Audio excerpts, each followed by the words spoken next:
Hello and welcome to Ice is Slippery, an unserious podcast about hockey brought to you by 1.5 hockey fans. My name is Kate, and I'm the hockey fan. And my name is Fred. I am possibly half a hockey fan this week. It might be less. It's been a long week for you. You had to travel for work. You don't know which way is up, which way is down. Yeah, no, I did not see. Yeah, I was gone most of the week. Most of the week. You missed a lot of the hockey. I got texts about hockey, but no, not much watching of it. Yeah. So, I mean, I kind of always have to explain hockey to you anyway, to a certain extent. It's true. Yeah. I feel like I should note that the podcasts are here and possibly misbehaving. We'll see how they behave. But you never know with cats. Yes, they are unpredictable and not always fun to be around. Yeah. They're cute, but they're bad. Absolutely. And that's why we like them. Yep. Well, I figured we'd start off by catching you up on some of the news from around the hockey world this week. First, very important news, Florida Panthers bathrobe update. Okay. So as you know, when the Stars and the Panthers traveled to Finland, there was a lot of sauna, and the Florida Panthers decided to wear their bathrobes to the games as their walk-in outfits instead of suits. Yes. And of course, they won both games in Finland. That's fine. We don't have to dwell on that. But they decided since they're on such a hot streak, they might as well keep wearing those robes. So they began wearing the robes as their walk-in outfits when they returned stateside, wearing them to the Predators game, the Flyers game, and the Devils game. And you love this. I love this. I think it's so cute. I think it's just so... I don't know. Like, a lot of the times when teams do this, it feels very sort of like management inflicted, I guess. Right. This just feels very organic. It feels like it's them. Apparently, based on, how it's been reported, this was actually the idea of Alexander Barkov, Sasha Barkov, the captain. The fun guy. Super fun. Yeah. Boisterous and fun. Yes. No, he's very Finnish. He is. He's very, he comes across very reserved. So the fact that it would be his idea when originally, in Finland, it was Matthew Tkachuk's idea. Apparently, nobody believed him when he texted and was like, hey, guys, we should go ahead and do this. And everyone thought that it was a prank. Interesting. Yeah, no, I can't picture him being the guy that's organizing the party like that. He, I guess, sent out a group text. Many people didn't believe it. Matthew Tkachuk had to send a selfie of himself wearing the robe in his car to some of the teammates to assure them that, no, this was happening. This was a real thing that was going to happen. Oh, right. Yeah. Because you don't want to be the kid that shows up like everybody's got a group costume planned and nobody does it and you're just the one. Exactly. Yeah. So, no, everybody decided to show up in their robes and they did it. And it's lovely. It's delightful. There's a big movement online to encourage the Florida Panthers to start selling those robes. And as you and I have discussed, I will certainly be buying one if they ever do that. Yeah, price is not going to be a question I mark. do not care how much it costs. I will buy one. They're not even my team. I don't care. They're like the cutest, coolest, funniest thing. And I just love them. And you were thinking that maybe Bobrovsky was looking a little dejected coming in his robe? Was I thinking that? You were thinking, oh man, they're making him do it? I don't remember that at all. All right, fair enough. Sorry. I mean, that's very possible. I say a lot of shit that I don't remember later on and I can't back it up. Yeah, no, that's okay. I think the general vibe was that he was being forced into it and maybe he wouldn't want to do that himself. Oh, the only thing I really remember commenting on specifically is that Carter Verhaeghe's robe has been getting more and more open every single time. And pretty soon he's going to be courting an indecency, a public indecent exposure charge. Yeah. It's pretty open, is all I'm saying. Interesting. Well, we'll see how long it keeps going. Well, they did lose to the Devils, so I am not sure if I think it may be over. They have since played the Jets, but I couldn't find anything online about whether they wore the robes or not. So interesting. More research needed. I think it might have been one of those things where when the winning streak was over, probably the robes were over. The press did ask Barkov about it, and he was like, well, we're winning, so we might as well, right? Absolutely. The hockey superstition is a real thing. It goes deep. The hockey gods, you got to just keep making them happy. And the hockey gods are weird and fickle, so you just got to keep dancing for them. And the other night we saw some fans were in the stadium Yes, in the arena, Yep. fully wearing, just sort of general, like, blue plush robes, not obviously official ones, since those aren't things that are being sold yet. But they went out and found very similar robes and just showed up to the games full on wearing their blue robes. They're going to make that into merch. They have to. They have to. It's amazing. I love it. I don't know. I was just so delighted when I found out about it. I was kind of mad it took me like 2 games to find out about it, because I was like, I would have been tuning in to watch this live. It's amazing. It's fantastic. I love them. Well, I'm very happy for them. I know, me too. It's great. There were a lot of milestones that went on this week. Back in October, Geno Malkin scored his 500th goal, but the official ceremony to celebrate it was this Wednesday. Oh, that makes a lot more sense to me now. I was so confused because I saw the clip again this week and I was like, that's old news. Right. No, they had to make the fancy gold sticks. Right. And it was probably it might have been at a road game when he scored the point or whatever. But yeah, for the big milestone things, they'll do sort of a separate ceremony later on. And yeah, his kids were there and they got sticks and things like that. So, and it was 500 points? That was 500 goals. 500 goals. Okay. Mm-hmm. So, and Sidney Crosby, his longtime teammate, is on the precipice of a historic milestone of his own. He's at 599 goals right now. So waiting to get his 600th. He, unfortunately, I think hasn't gotten a goal for like 3 or 4 games now. So well, it's going to happen any minute now. Picking his moment. He's just, just for maximum dramatic effect. Yeah. But it'll happen really soon and that'll be cool. I mean, that's huge. That's really awesome for them. Yeah, I guess so. Yeah. I don't know. You don't know. Penguins, sure, whatever. I don't know anything about them. It's impressive. Those are big milestones. For sure. That's a lot of goals. Lots of goals. It's more goals than you have. It is. There you go. And then probably the most talked about milestone this week was Connor McDavid scoring his 1,000th point in the NHL. He is the 4th fastest player to hit that milestone. Yeah. And the 4th youngest player to hit that milestone. Right. Yeah, it's very impressive. It's very cool. It is. Every week there's something historical. I know. with that man. Yeah. And I will say that sometimes with NHL, like, their stats do get a little weird. And it's like, this is the 7th Tuesday in a row somebody beat this other somebody at home. Yeah. But this is a really cool statistic. This is one of those like weird, obscure NHL statistics that they make up because they're bored. Yeah, the statistic train goes deep with the NHL. Oh, for sure. Yeah, lots of stats nerds there. Yep. But no, 1,000th point is huge, especially kind of the way that it happened. His 1,000th point was a goal off of a pass from Leon Draisaitl, his life partner in hockey and life. And life. his life partner in hockey and his hockey partner in life. Exactly. Yeah, they they can't do anything independent of one another, and it was very cute because Leon, afterwards, they were interviewing him about it. And they're like, was there any chance you were going to take that shot? And he was like, no. He was like, there could have been 3 people on top of him. I still would have given him that puck. Like, any one of us would have. Like, we love him. We were waiting for this. So. No, that's incredible. Yeah. And in the post game, all of the Oilers were wearing T-shirts with a really dorky picture of Connor McDavid on them. Oh, right. Yeah. Yeah, celebrating his 1,000th point. And apparently the picture came from Leon Draisaitl. He would not share the backstory behind the picture, but he sent it to everybody, including the equipment manager, and got the ball rolling on this T-shirt that the equipment manager made for everybody on the team to wear. So very fun. I mean, if that doesn't say work husband, what does? Yeah. No, they're committed. Embarrassing photo. I've never made an embarrassing photo picture for you, and we've been together for 20 years. Well, I think all my photos are embarrassing. Yeah, but I've never put them on a T-shirt, True. I guess, is what I'm trying to say. Good point. So, good point. Yeah, that's a whole new level of commitment right there. And even the NHL knows how they are, because did they mic Connor McDavid for that night? Yes. No. They mic'd Leon Draisaitl. Oh, interesting. Yeah, because they know that that's where all the excitement's going to come from. Like, yeah. Connor McDavid's like, oh, cool, I guess.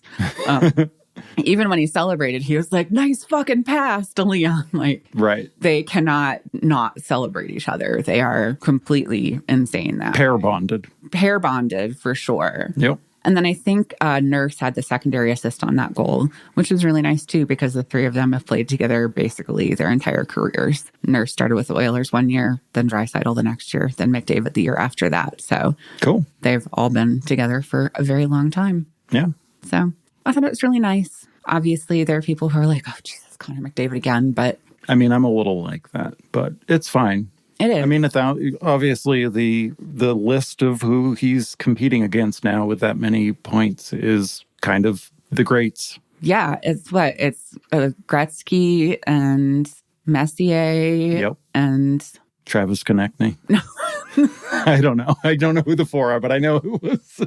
I should know who the other one is, and I don't. And it's an older name. It is an older name. Yeah. I'm going to say Yager, but I don't think it is. No, he was in there. Was he in there? Yeah, okay. but there's another one. Okay. Well, no. The guy had like a leather helmet. It was like old school. No, because Connor's fourth, though. So we got Gretzky. Wow.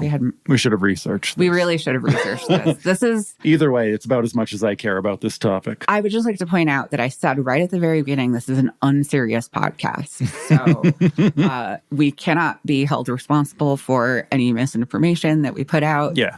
Any wrong opinions or facts or completely made up things. Either way, he's up there. He's up there. And he's doing a good job. To get to like Gretzky, it's around the 2000 mark or something. Oh, that would be over 2000. Oh, to get to Yager's around the 2000 mark. Yeah, that's like 1900, something like that. So everyone's assuming that barring injuries and nonsense, he should be able to probably do that. It's possible. It's like Leon Draisaitl in the post-game said when they asked if, do you think it's possible for him to get to 2000? Leon said, if not him, then who else? Like, yeah, he doesn't want to like jinx him or like put any pressure on him. Right. Like, his boyfriend is a delicate flower who doesn't need to be stressed out. But he's like, listen, if anyone's going to do it, it's obviously my super talented bestie. Like, he's next level. Yeah. Yeah. So, no, the dude's incredible. We all know it. It's kind of annoying if he's not on your team and if your team is perennially overlooked like the Dallas Stars, but it's fine. Good for him. Good for him. Good for him. No, and it was nice to see how happy everybody was for him. Any other news that we kind of talked about? I think those are kind of the big things I wanted to hit on. Yeah, in terms of like news, like milestones or like events, I can't think of anything. Yeah, I mean, just really from around the NHL in general before we get into the Stars and Flyers. I know we watched some other games here and there. We did. No, I don't know. Yeah, I was out of the loop. That's true. Basically, Stars and Flyers are what I watched this week, and then we flipped over to a few end of games on various teams. Yeah, I did feel like there were a lot of maybe OT winners this week. Probably. It seemed like that, or a lot of sort of coming down to the final minutes. I think this week is when Celebrini scored maybe an OT winner on Marc-Andre Fleury. Got his first goal. That wasn't his first goal. No? No, he's scored goals before, but it was an OT game winner. Really? Celebrini? Yeah. Okay. Yeah. Cutter Gauthier hadn't scored any goals. That's who I'm thinking of. Okay, gotcha. He's on a different team, but they're both in California, so you get them same confused. Difference. Right. Yeah. Yeah. So I get what you're going for. Yeah, I know. I know somebody scored a goal for the first time, and it was exciting. And it was a young Californian person. Absolutely. So you're in the right geographic area, and I'm very proud of you. You're trying so hard. Yeah. And so gold star for you, buddy. Who scored the goal? Macklin Celebrini. Celebrini. He is not from the U.S. He is probably from Canada. Oh, who's the other guy then? I have no idea what you're talking about right now. Okay, you're definitely half a hockey fan this week. You might be a quarter of a hockey fan. Oh, man, I should have made some notes. Yep. Well, it's okay. You had a lot on your mind. Anyway, Celebrini scored a goal that I believe was an OT overtime winner, OT game winner on Marc-Andre Fleury, and who he, I think, grew up really enjoying. And they asked what it was like because he's the youngest person in the league and he scored on the oldest person in the league. And they asked how that felt. And he said something along the lines of, I'm pretty sure I hadn't even been born yet when he started playing. Which made all of us shrivel into dust and blow away because Jesus Christ. Yeah. Because I'm older than Marc-Andre Fleury. Oh my God, yeah. Yeah. So the oldest player in the NHL is younger than you. Yeah. Yeah. I mean, and you, but like. Well, we didn't need to get into that. No, if I'm going down, you're going down with me. Well, okay. Since I guess we're maybe a little more well-versed in the Stars and Flyers. Yeah, I don't know what else happened this week. It's okay. Listen, we hit the big important things, and that's all that can really be asked of us. Again, unserious hockey podcast. Good deal. Yeah, move on to the stuff I maybe have a reference for. I'll move on to stuff I'm at least knowledgeable There we about, go. and then I can cover for you. Perfect. I can vamp a lot better. Okay. As I say that, I have to now say that we talked about the Stars last week, and I had a minor existential crisis over the way that they were performing after they had a pretty bumpy stretch. You were in a dark place. I was in a dark place. You were questioning the coaching staff, the general management. You were questioning all the workers, all the No, not the workers. the concession people. It was dark. Listen, the concession people are the unsung heroes of the hockey world, and I will not have you say that I was maligning them because I was not. Do not put words into my mouth. You're uncouth. Yeah. Anyway, but it was a dark time for you. It was a dark time for me, and I definitely really questioned sort of the team's like heart and drive and determination. And I talked about the coaching staff and how the sort of don't get too high, don't get too low mentality really maybe was contributing to that sort of lack of spark. And I was very critical. It was maybe the most critical you'd ever heard me. I don't think I've heard you be that kind of fan with Dallas before. I'm usually a little Pollyanna about it. I can usually always find a bright side, but I was really getting very concerned. So the Dallas Stars, in true contrarian fashion, have responded by making me look like I don't know what I'm talking about, which is obviously ridiculous. They had an amazing week. Catch me up on, because I think I missed some of it, right? You did, yes. So Monday, you were packing for your trip, I think, so you weren't really around. Right. Monday, Stars played the Penguins. We were playing in Pittsburgh. Yes, we were very confused. I remember being very confused by the rink and not understanding why the seats looked different. Yes, I had to point out to you that it was because we were not, in fact, playing in the Dallas rink, and that is why it did not look like the Dallas rink. And then I was confused why the seats were so empty, because Dallas has been very full. And then I had to explain to you that that's because they were in Pittsburgh once again. Yeah. It was at least 3 times where I was like very confused about the arena. Yeah. So really, I think going into this week, you already weren't on solid ground from like a hockey fandom standpoint. Nope. I just was not tracking this week. You just were not tracking, and that's okay. Well, it was a really good game. If you were a Stars fan, it was maybe not such a good game if you were a Penguins fan. Stars won 7-1. Hell yeah. Yeah. So Matt Dumba was healthy scratched, and everyone rejoiced. Yeah. He had some faux pas the previous week. He did. Lots of turnovers, like directly in front of the goal that led to the other team scoring. Yeah, like twice in the Winnipeg game. Yeah. Not good. Not good. So healthy scratch, everyone was like, that is the right decision. Yes. The internet for once was united. I don't think anybody was like, this was a bad choice. People should really reconsider that. Yeah. We were all like, thank fuck. Like, finally, somebody is making a good decision around there. Yep.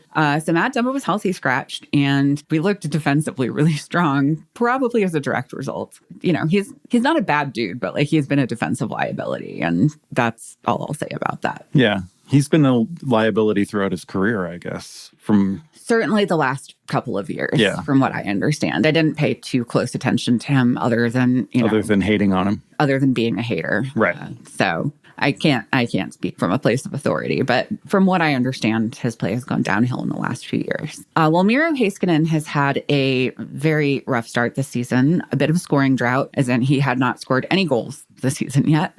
The definition of a drought. Yes. Like the droutiest drought, the driest drought of all time. For one of the top scorers probably in the league. The top scoring defenseman. Right. For sure. He's, as a defenseman, he puts up a great offense usually. Yep. Well, he changed that in this game. He scored twice in a row. He scored a really authoritative goal, and then a minute and a half later, he grabbed a turnover and scored on a breakaway. And then he looked completely blasé afterwards, as if this was all totally normal behavior for him. Yeah. Well, good for him. Yeah. He seems like a nice guy. Yeah, no, he's great. Again, very Finnish, pretty inscrutable. I love the Finns. You do. It's true. Logan Stankoven scored, continuing to be a smart player who is also an absolute workhorse. Yeah, he's a tenacious bulldog in there. Yeah, absolutely. He's kind of like that kid that signs up for all the AP and honors classes on top of his regular classes just to go that extra mile. Yeah. Like he's like, I'm not just going to get straight A's. I'm going to get straight A's in all the smart kid classes. Yeah. With hockey. But with hockey. And not smart stuff. I bet he's smart too. That'd be So interesting. thinky. He's so Yeah. thinky about the game. I feel like that's got to translate outside of the game. We need to get him on this podcast, find out about what makes that man tick. Yeah, trivia showdown with Logan Stanko. Let's do it. Awesome. Wyatt Johnston scored a goal, which was great. He's had a slow start on the score sheet, but he hasn't been invisible on the ice. You know, he's been out there, he's been trying, he's been working at it. It's just he's been kind of snake bitten. Yeah. So I'm hopeful that this means maybe things are turning around a little bit. I have noticed him. I've noticed him trying, unfortunately, which, you know, that's fine. Yeah. It's better than some people, but Listen, there are some players that have been pretty invisible out there. So I'll take somebody who's trying really hard and just not hitting it. yeah. So absolutely. Me and John Tortorella were like that. Just like try your best. Yep. I mean, try a little better, but try your best. Try your best and we'll connect eventually. Exactly. And then Mason Marchment scored a goal. And spoiler alert, you'll be hearing that a lot this week. He actually had 5 points this game, 4 of them in the first period, which tied a franchise record for first period points. The last time we scored 4 points in a first period was also against the Penguins. That was in 1974 when we were still the Minnesota North Stars. See, those are those stats that yeah. you're like, wait, what? I'm just like, I don't need that stat in my life. Right. But it's impressive. But congratulations. I mean, that's really great. 5-point night for Mason Marchment is phenomenal. He's been one of the ones who's been so consistent this year. Like, no matter how we've been playing, he's always been, like, exempt from my tirades. Oh, yeah. I think we always just wish the best for him. We vibe with him. I feel like we get him. Oh, pretty much ever since he came over. I mean, like 2 years ago when people were still like, I don't know about this kid. We were like, we love Mason Marchment. We will defend him to our last breath. Absolutely. Yeah. Yeah. All the negative talk around him is nonsense. Mm-hmm. It's just people that don't get it. Yeah.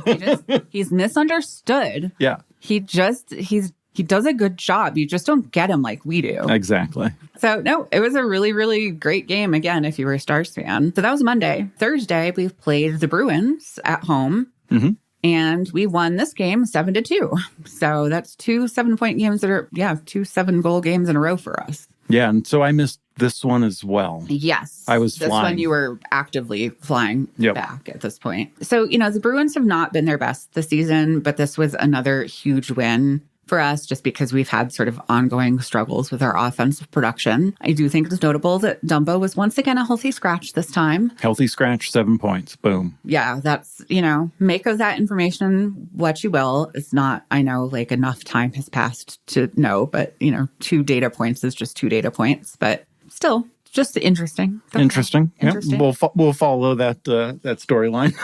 Yes, we'll be following that storyline as it updates. So at the top of this, I think we just need to go ahead and address the Jamie Benn incident. Oh, you texted about this, right? Yeah. I think you've seen some of the clips now. Well, I have seen it now. True. But I did text about it at the time. Yeah, you were keeping me posted on this one. Because pretty much as soon as it happened, I was like, oh, all right, here goes the Jamie Benn shit show again. Right. Because everybody hates Jamie Benn. Yeah, he's a lightning rod. Yes. He's a controversial figure Sure. in the hockey world. And that's somewhat deserved in some ways. He's definitely made some bad hits in the past. Sure. I mean, the one you, I think, know the best is when he went after Mark Stone Yes. in the Vegas game, not last playoffs, but the playoffs before. Yeah, And that was cross-checked him in the back completely unnecessarily twice and got a 2-game suspension in the playoffs, which is really fucking hard to do. Yeah, that was not a good look. That was just like a tantrum. Yeah. And, he did a really not great cross-check on Dylan Larkin that, as all the Red Wings fans will say, he broke Dylan Larkin's neck. He, cracked a vertebra. Oh, this is historical. Yes, right? historical. This is That's historically like why people Historically, why Red Wings fans specifically. Yeah. And then, he's definitely done some pesty things in the past, like when he used what's-his-face as a lawn chair. Yeah, but that was funny. That was funny. Just sat on the dude. Just sat on the dude. Just fully sat on the dude. Yeah. And so some of the things he's done are just funny. Most of the things he has done have just been really physical play. Yeah. But because there are a few that have, and I'm not going to not admit it, a few of the things he has done have crossed the line. And unfortunately, people who don't like Jamie Benn now believe that everything he does is bad and dirty and intentional and that he's a psychopath and Right. that he's the worst. Well, I will say that I don't know, but this season seems to be full of a lot of dirty hits like every night across the league. And I'm expecting there'll be some sort of discussion about it in the next 3 to 4 weeks if it keeps going on, because people are getting fucked up out there. There have been some, like last night, Nurse from the Oilers got a really bad hit in the head from Reeves. Yeah.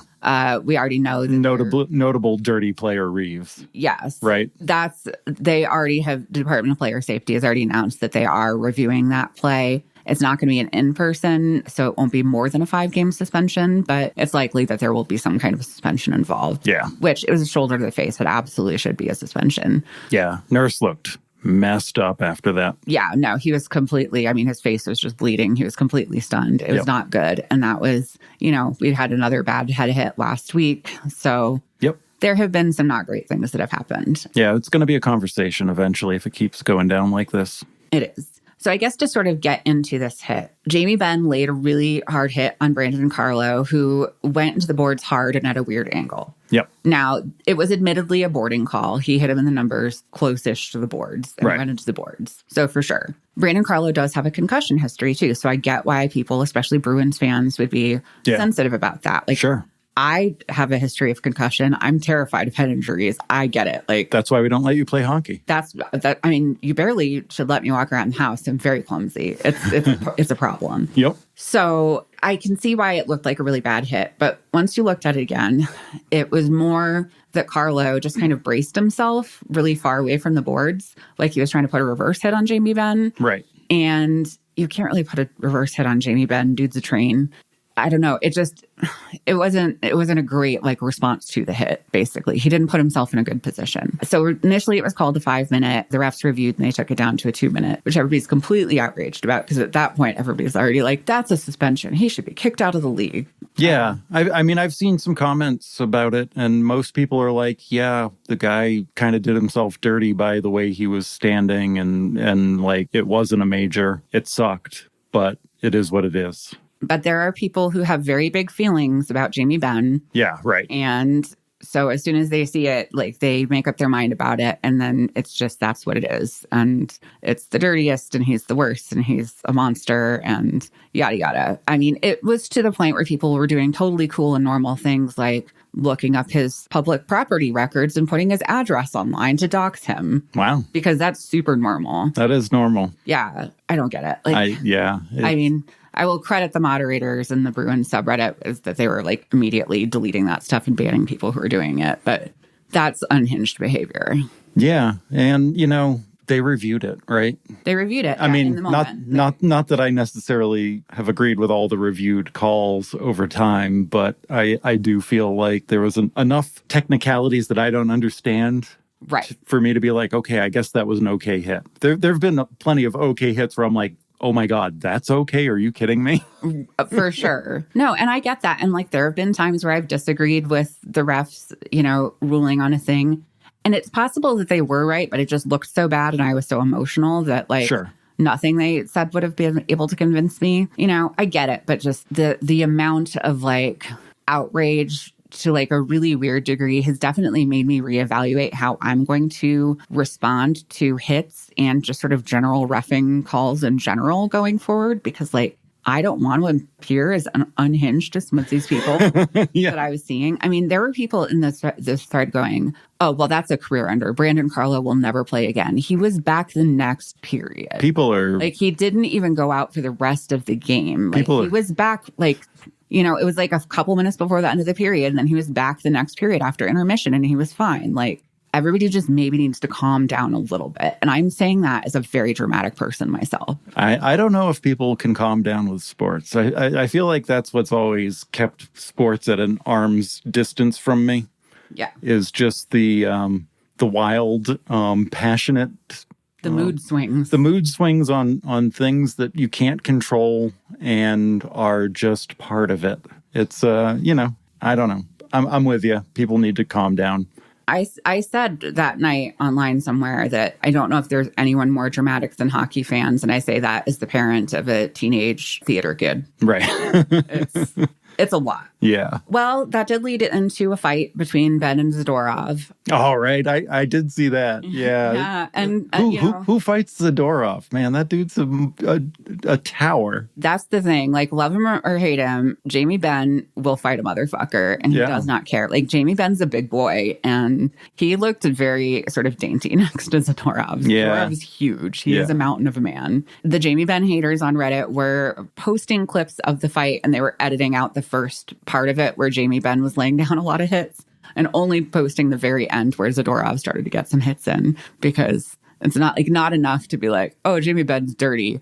Also, we have to edit this to make it look like he totally got his ass kicked the whole time. Well, I mean, he didn't win that fight. No, he didn't win the fight. He didn't look great in that fight. It wasn't the best fight anyway, but like he certainly did not come out on top there. I think he pretty much held his own. Honestly, at the start, he laid down a lot of blows. It was pretty good. Then he just kind of held his own for a bit. And then Zadorov pummeled him, like just kind of laid down a barrage of hits at the end. Although, to be fair, it was his bare fist against Jamie's helmet. So I think probably his hand was hurting the worst out of everything at the end. That is always funny when they're punching each other in the helmet. I'm like, ow. Yeah, no. I am not cut out for hockey. You are not. It's true. I mean, I have to order for you at restaurants, so you're not a confrontational person. No, I don't. It's not my sport. Yeah, no, it's not really your kind of cup of tea. Well, anyway, I thought he got his ass kicked, so. I think it was probably more even than that. I think it just kind of went back and forth. I do think anytime you skate off of the ice grinning like a maniac, you win on some level, and Jamie was full on psychopath smiling. Yeah, that probably doesn't help his cause with the haters. It's maybe my favorite thing about him is that he is so sort of like expressionless most of the time. And the only time you see true joy on his face is when he's committing crimes with his fists. Yeah. I just enjoy that about him a lot. But you're right. I don't think it probably feeds into his reputation a lot. No. And that he has no personality unless he's doing a murder. And then he's like, hell yes. But he doesn't do that like during the hits. He's not like happy about doing a hit. Right. He's happy about like fighting, like the back and forth of it. Sure. So, he has a taste for a particular kind of violence. Love to get into his brain and just figure out what's in there. We should have him on the podcast too. We should. It would be a very quiet podcast. We just try to play a good game and don't get too high and don't get too low. Oh, man. Yeah. See, we don't need to get him on. I can just channel him. It'll be perfect. So, believe it or not, also hockey happened in that game. So that was just a fight. 7-2, right?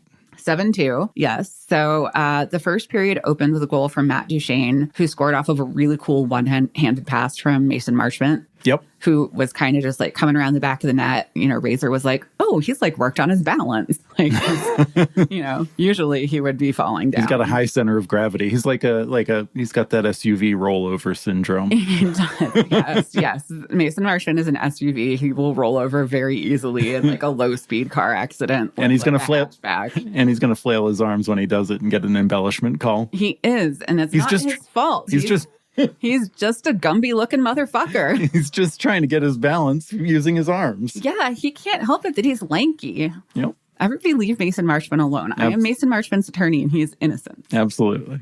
So anyway, it was a really, really cool pass. And then also Tyler Seguin had the secondary assist on that. So that was your classic throuple goal. Yep. Those three together just have insane chemistry. They're consistently our best line. Probably my favorite part of the goal is afterwards when Duchene is like skating over to Marchment and just making this like damn face like about the pass. Nice. It was just such a sick pass. Yeah, it was good. So, and Duchene continues to be the most valuable player on the Stars. He's really delivering. Although I guess Marchment's giving him a run for his money now. I mean, it's really all three of them together. True, So good.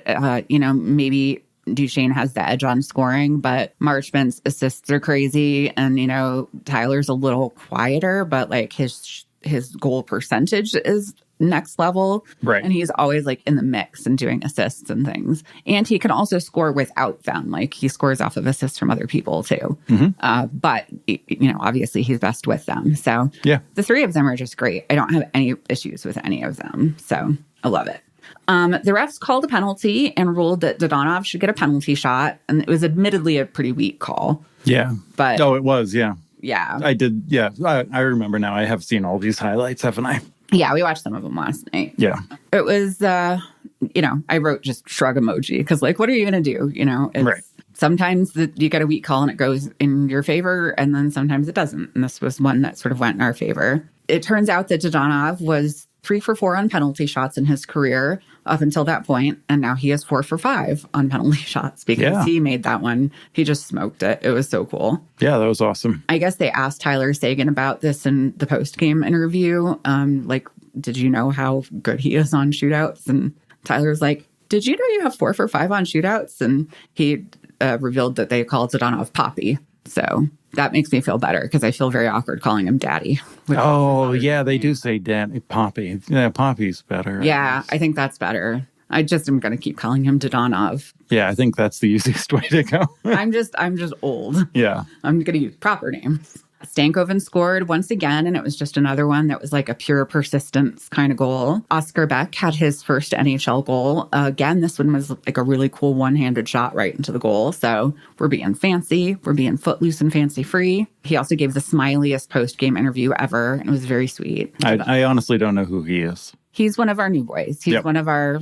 He's not like a rookie. He's played before. He's been in the AHL for a couple of years. He wasn't at our game that we went to of the Texas Stars because he was in Finland with the boys. He's kind of one of those ones who's been sort of back and forth and up and down. He's a new guy, sort of, in a way. Yeah, he's a new guy. He's a baby. He's on a like a 2-way contract. So cool. He kind of moves up and down. But he's kind of coming the closest he's been to cracking it on a consistent basis. I think this was like his 15th or 16th game with us. And the first goal. First goal. Good. Yeah. Good job. It was great. Sam Steele just like slammed him into the boards. He was so excited. Awesome. Which is, again, just how hockey players show their affection for people is just body slamming them. Absolutely. Dodonov scored again at the second, taking the Stars to a 5-1 lead. He's just like such an underrated player. We've liked him since the acquisition. Yeah, absolutely. We liked him and Domi together, honestly. We did. And when we only kept one of them, a lot of people were really upset that Domi was the one that got let go. And we were like, no, I think Dodonov was the right call. Yeah, I feel like I was more sad to see Domi leave just because he's got a boisterous personality. He's like a little like chihuahua or something. He's just real feisty and he's going to bite your ankle. But I was glad Dodonov stayed too. Razor calls him like a plug and play player. You can put him in at any line. Like he's put him on the fourth line or the top line. He's going to adjust his game to do whatever. He's not going to complain. He generates chances for himself all the time. Like he can't always close them, but he never ever stops trying to generate chances and make things happen. And he makes plays like for himself and for other players. And he just kind of flies under the radar about it, I think, because he doesn't have a set spot and he doesn't have people he consistently works with, but he's way better than people give him credit for. Hard agree. Yeah, absolutely. And then in the third period, Rope Hintz scored a goal while falling down, which is classic Hintz. Yep.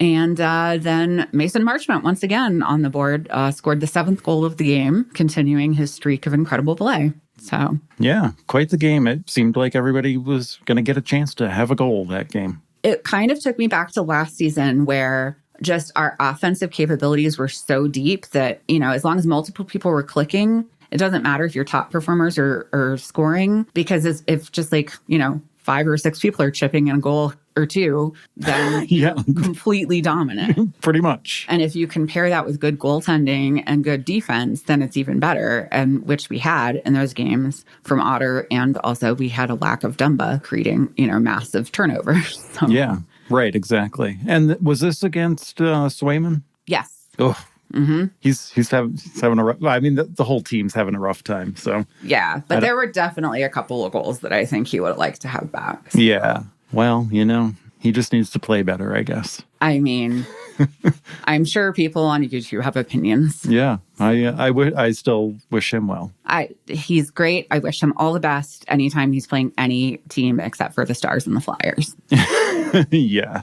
They got to do something about those Boston Bruins, though. That's some nonsense out there. They don't look good.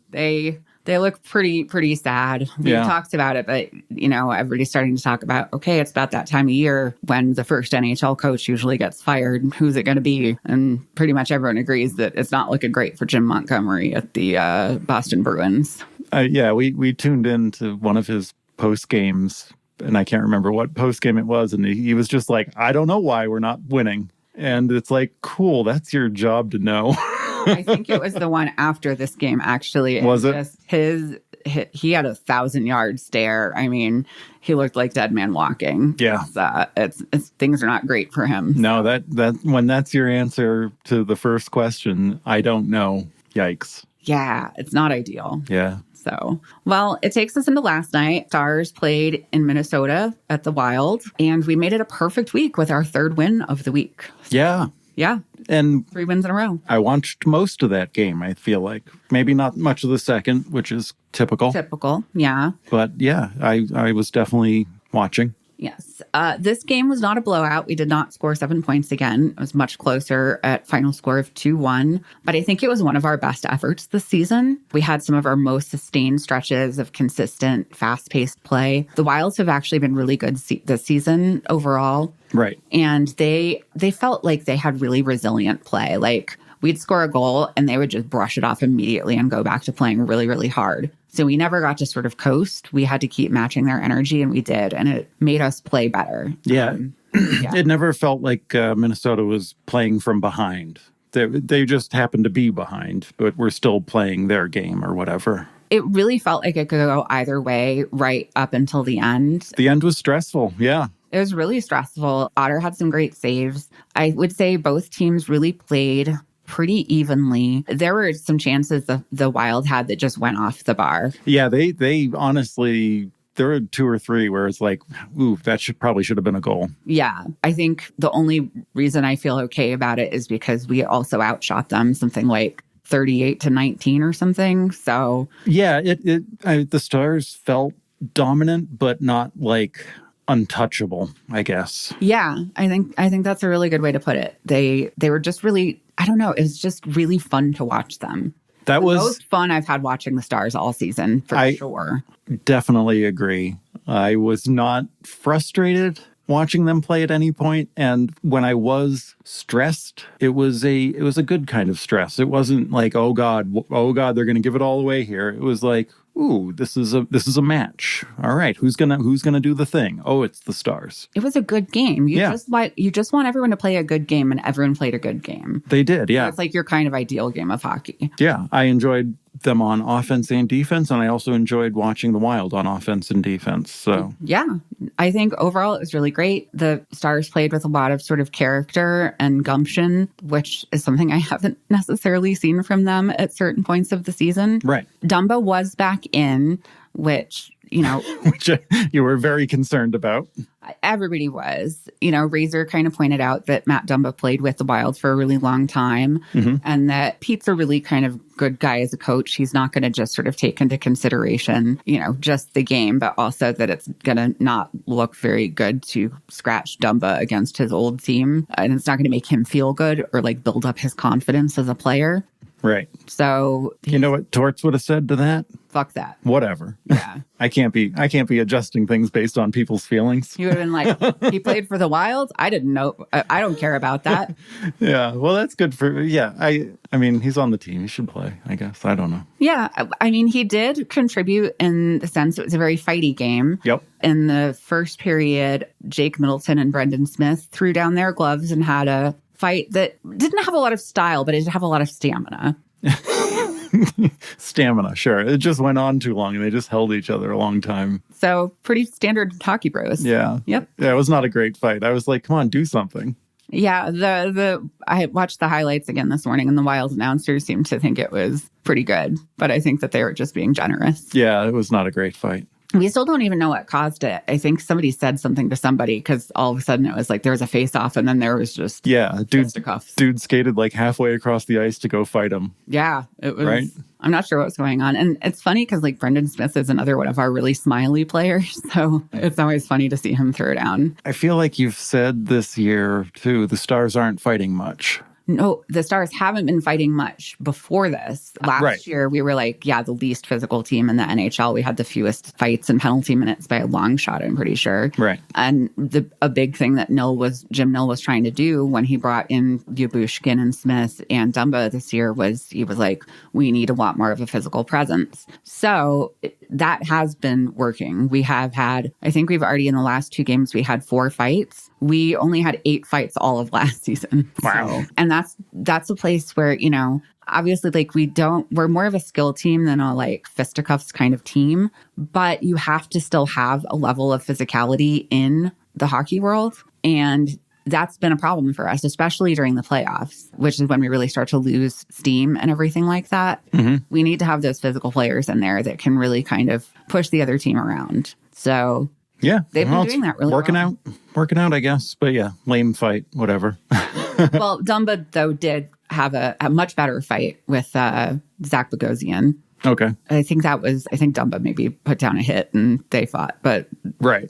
Dumba's a lot smaller than Bogosian and still pretty much rocked him. So yeah. So he contributed in his own particular way. So for goals, Lyubushkin took a shot, basically bounced off of Mason Marchment into the net. And then that was pretty much it for goals until the third period. And oh, really? Yeah. Okay. It was 1-0 for most of the game. Lots of back and forth, lots of periods of extended play. I mean, there'd be like 4 minutes without a whistle. Oh, that's right. It was like guys were needing a break. Oh, yeah. they were needing a whistle bad. Teams were going back and forth. Yeah. At one point, I think somebody had been on the ice for over 2 minutes. Might have been Dumba. Yeah.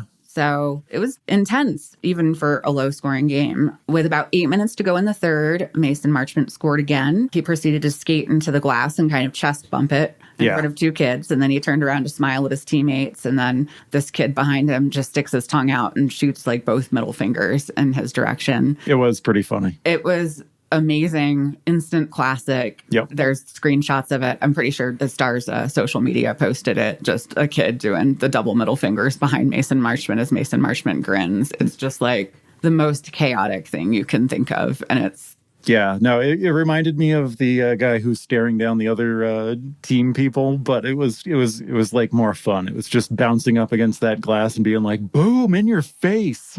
And also that it was like to actual like small children, like small they looked children. to be maybe like 10-year-old boys. He can't pick who's sitting there when he doesn't know. He's just like, I'm just going to slam myself into the glass. And oops, it was kids. Oh, well. And then these kids just happened to be like Minnesota children who are like, fuck you, tall dude. Yep. So it was great. I loved it. Yeah. The Wild did get one back because Razor had to be Razor and talk about how well Jake was doing and how we were looking really like a strong, solid team. There were about 6 minutes left to go. And then during an offensive face-off. During an offensive face-off, he did that. And then immediately the Wild scored. Within like 3 seconds. Oh, yeah. Like it was one of those goals where the arena doesn't even really celebrate at first because it just happened so quickly. Nobody knew what was going on. Yeah. So thanks, Razor. But we managed to hold on and we won the game 2-1.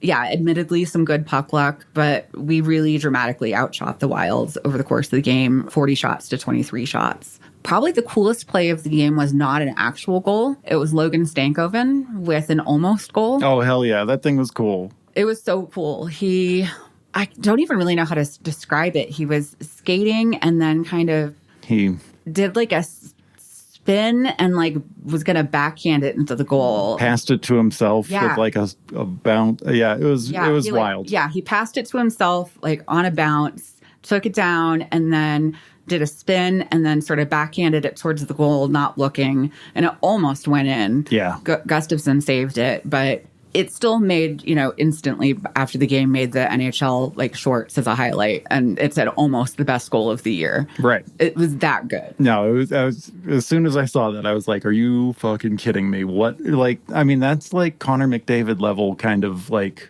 acrobatics or something. Like, it's just bonkers. The thing with the Stars is sometimes I feel like they don't have fun. Yeah. And that felt so fucking fun. It was. Even if we didn't get it in, the energy was so good. And like, even though it was a tight game, I feel like a lot of times in tight games, we really shut down and we had even less fun. Right. So for him to do something really gutsy like that during a tight game, I loved it. I thought it was great. It was just some of that energy and excitement that like I want the Stars to have so badly. And I just got this like little glimmer of, oh, come on, guys. Like, yes, give me more of this, please. Yeah. No, people will be talking about that all week. Yeah. Highlight reels. 100%. That's going to be in the Rookie of the Year conversation. Oh, yeah. It's going to be in the compilations. It's fantastic. I mean, even though he's not a rookie, but yeah. Agree to disagree. That's another thing I can fight with people on the internet about, but I'm trying to turn over a new leaf.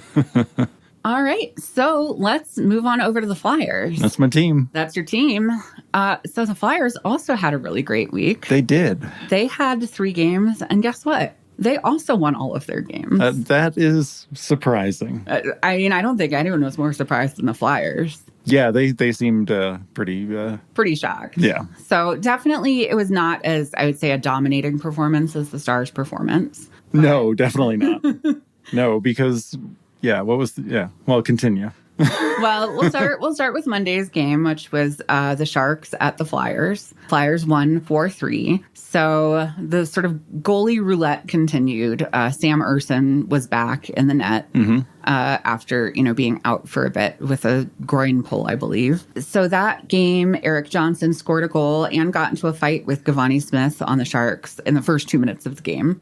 That kind of happened because Smith and Michkov got into it, and Johnson just immediately swooped in and was just sort of Michkov's second in a duel and was like, stand back, I've got this. Oh yeah, they were talking about how everyone's jumping in to represent Michkov and other people, and what a good vibe that is. So yeah, they did also say that they have to kind of make sure that Michkov isn't starting shit. So with people that he can't hang with, right. So that other people have to jump in, because I guess this Smith guy is somebody who is pretty burly and known to throw fists, and it did look like maybe Michkov shoved him first. Yeah, that kid is a hothead. He's a hothead. Absolutely. He's so Philly. Yeah, it's great. No, he's the type of person that's getting into bar fights.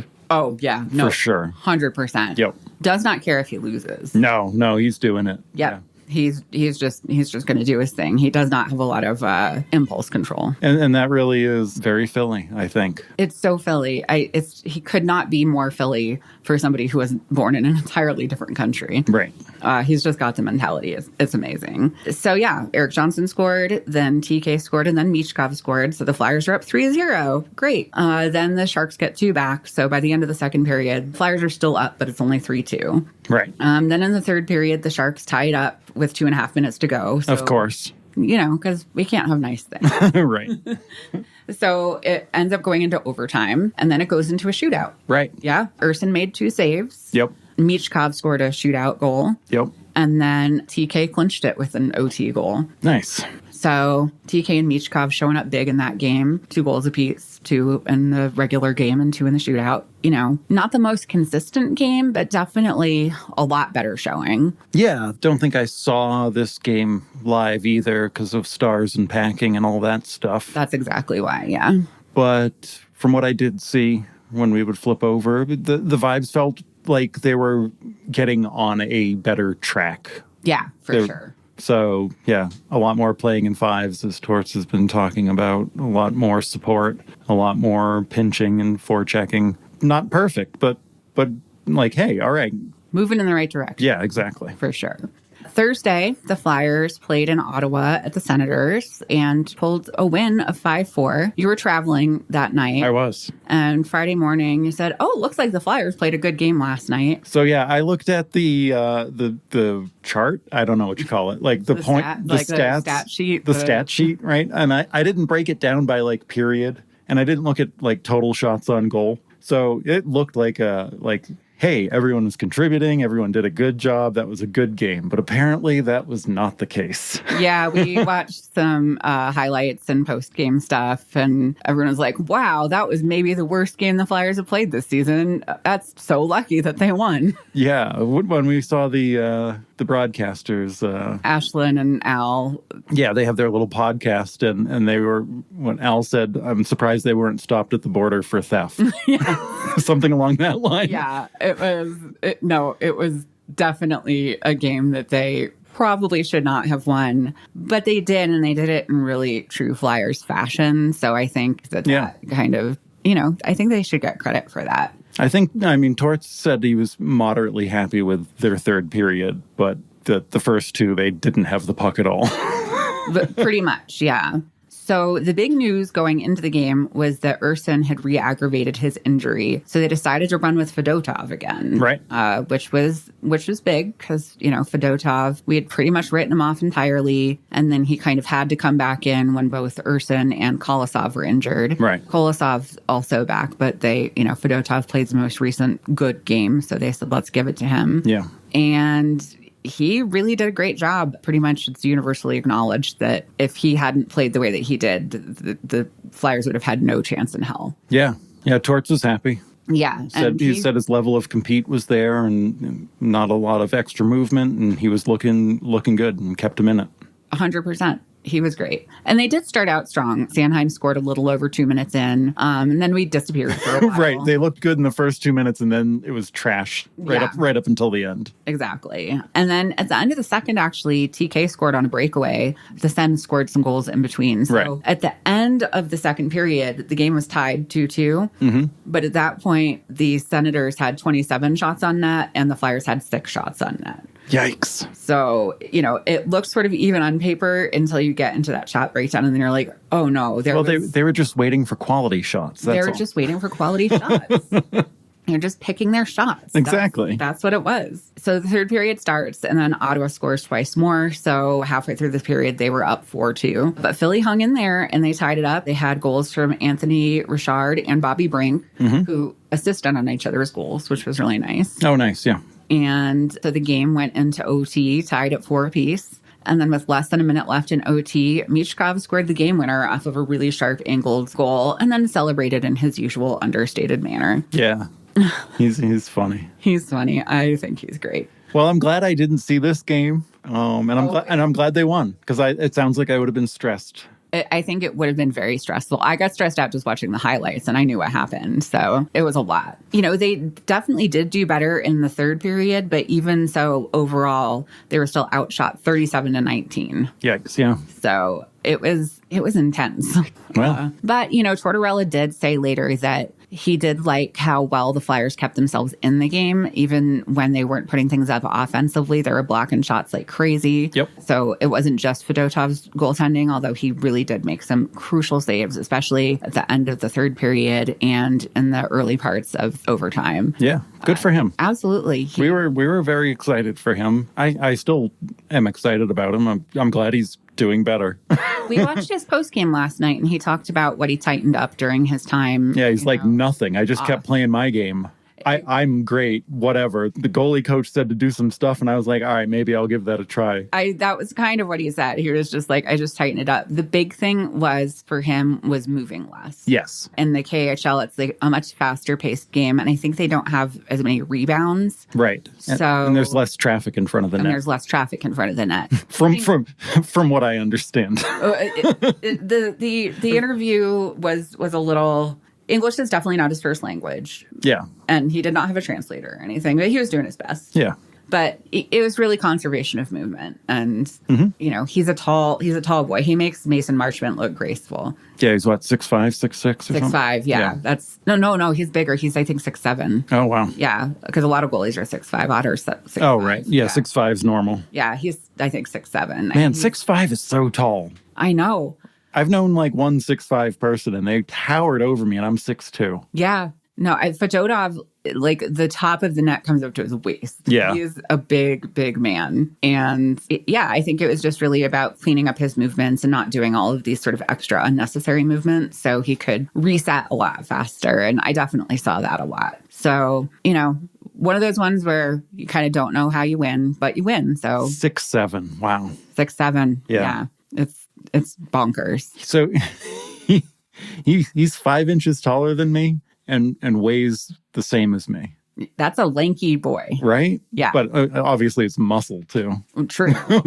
Which is not what I've got going on. But man, what a monster. It's crazy. So we also played the Flyers last night. So pretty much every game this week, the Stars and Flyers were against each other. So we didn't really get to watch a Flyers game start to finish. Right. But we just kind of watched, the beginning of the Flyers games and flipped over on the breaks. What we saw of this Flyers game, it was easily the best, most complete game of Flyers hockey this season. Even John Tortorella seemed pretty happy with it. Man, his his post game gave everyone what they were hoping for with him like talking about stuff, and he was positively loquacious. He was also kind of riffing on the questions to expand the storyline for the reporters, which is like, what? Torts is out there like drawing a narrative right now. He absolutely was. It was crazy, and I loved that. I kind of have a theory. So he's been really extra closed down with the press this season. True. You know, to the point where a week or so ago, there's, one press conference where it's literally just yes or no answers and then walking off. Yep. And not expanding at all. I think he just hasn't had enough nice things to say. Yeah. But he is also trying not to be like a hard ass or a dick, like a total dick. Right.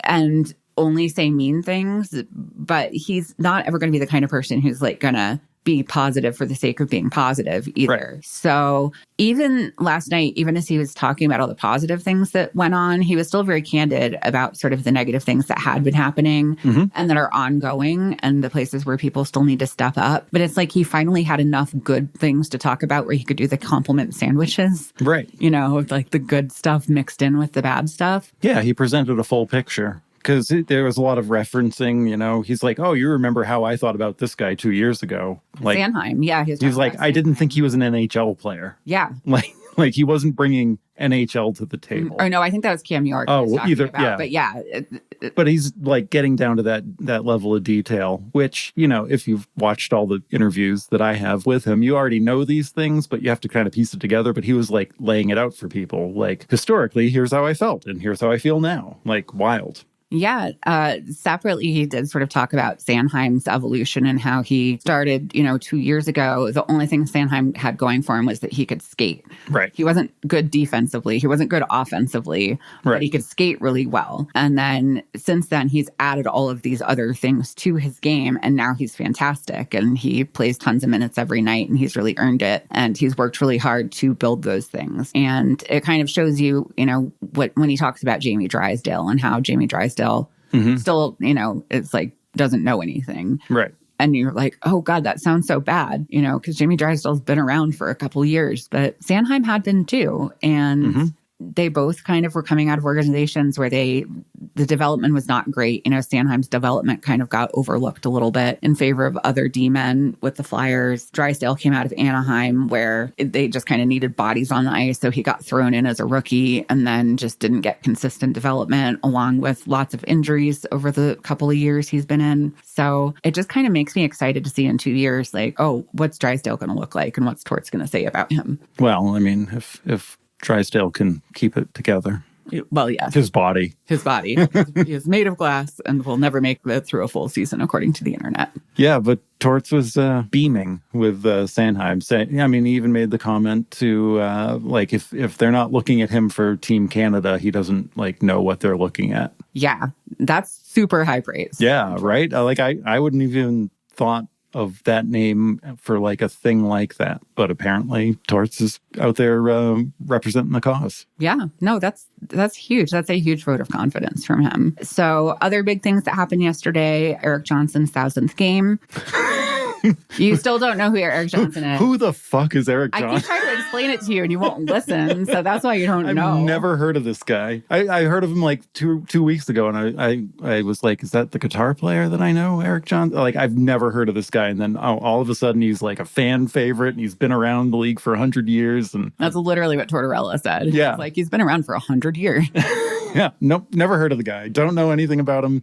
I'm glad for him. I've tried to explain it to you, but you won't listen to me because I think you just enjoy not knowing. I'm pretty much in that camp now. Yeah. I think at this point, it's a point of pride for you. Who's Eric Johnson? Don't know. I'm like, I could tell you. You're like, nope, don't know. We'll never know. Never know. How will I know? What a mystery. What a mystery. Fedotov got the start again. Yes, he did.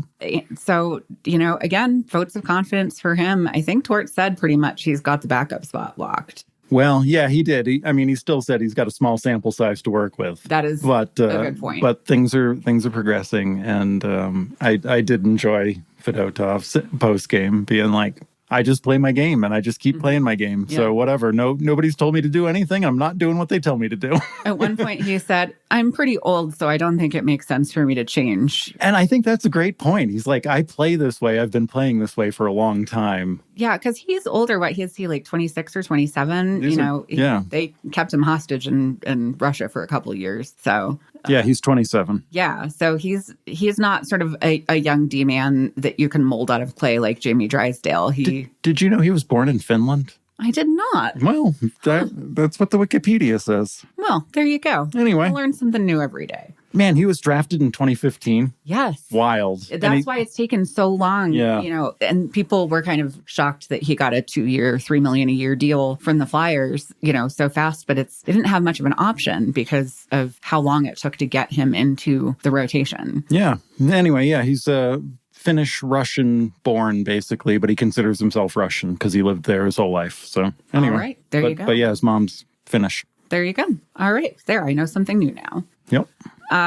So yesterday we did beat the Sabres 5-2. There were goals from Forster, Sanheim, Zamula, and of course 2 from Travis Konechny, who continues to be the backbone of the team. His first came off of an awesome pass from Michkov that was that the one where he looked like he was going to take a shot? Yes. He wound up. He was on one skate, like he's getting ready to do like one of them shots. Slap shots. No, not a slap shot, but like where they like bend the stick. Oh, yeah. Whatever that is. I'm not so good with types of shots. Yeah.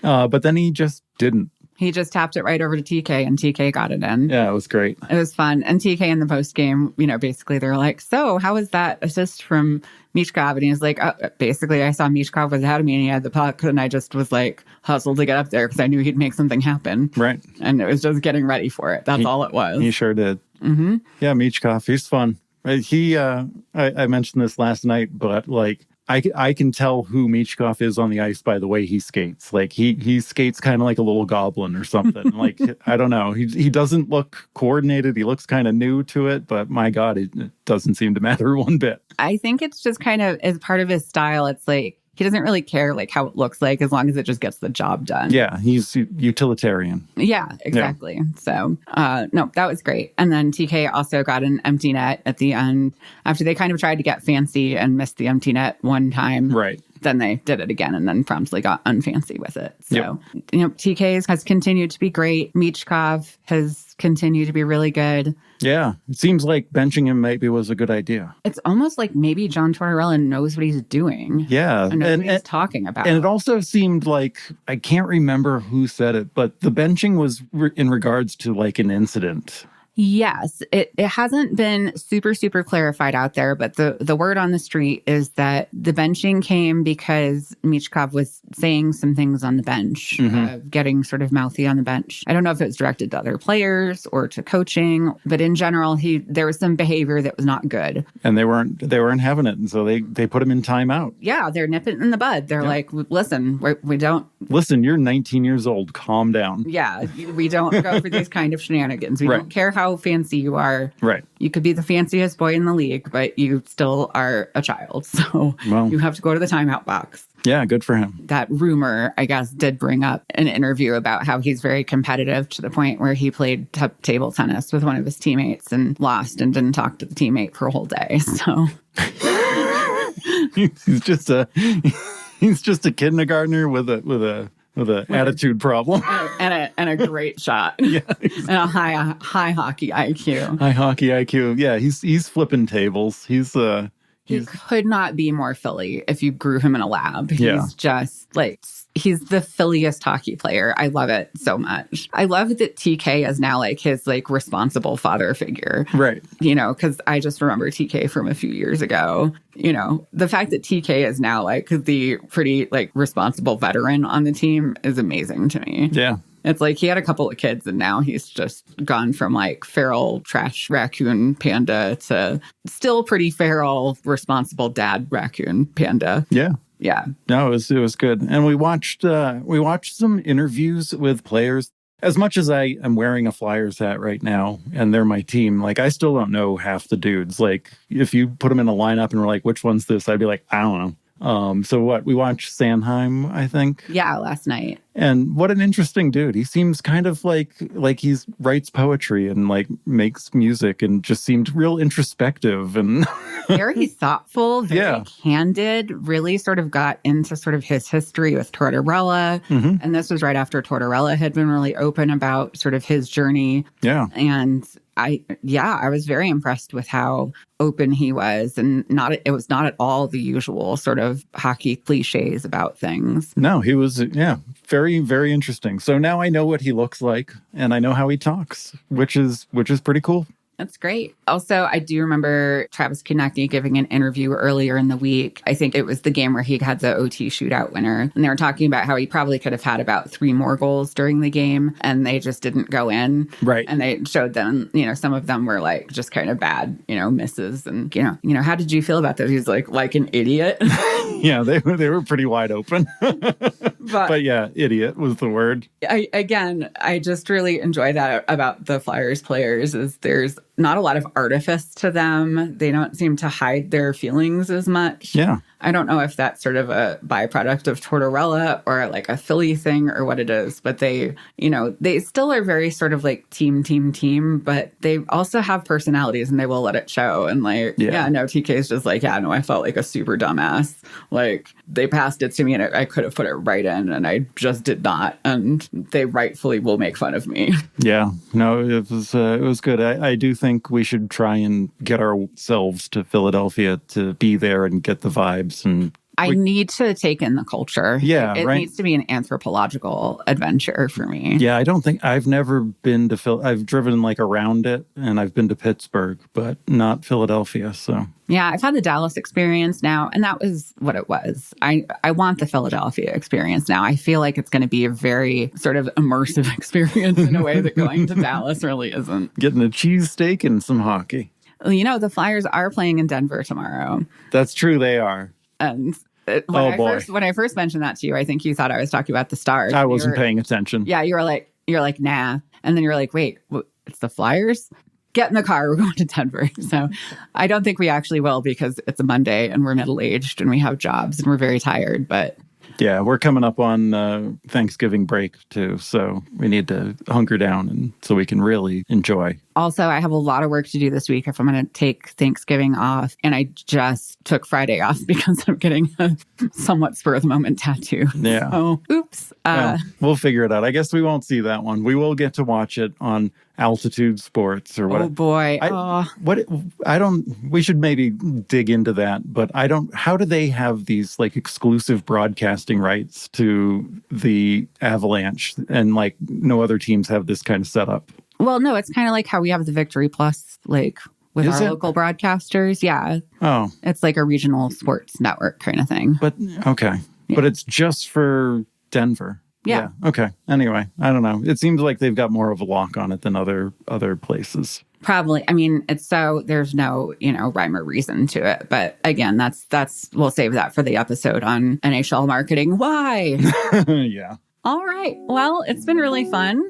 It has been. Fun was had. And that's the end of regulation for this week's episode of Ice is Slippery. You can find us on both Tumblr and Instagram at Ice is Slippery Pod, where I post content whenever I remember. We're also begrudgingly on Twitter now at Slippery Ice Pod. If, like Fred, you are afraid of social media, you can also email us at iceisslipperypod@gmail.com, where we would love to hear your spicy takes or get suggestions for future games. Until next week, stay out of the penalty box.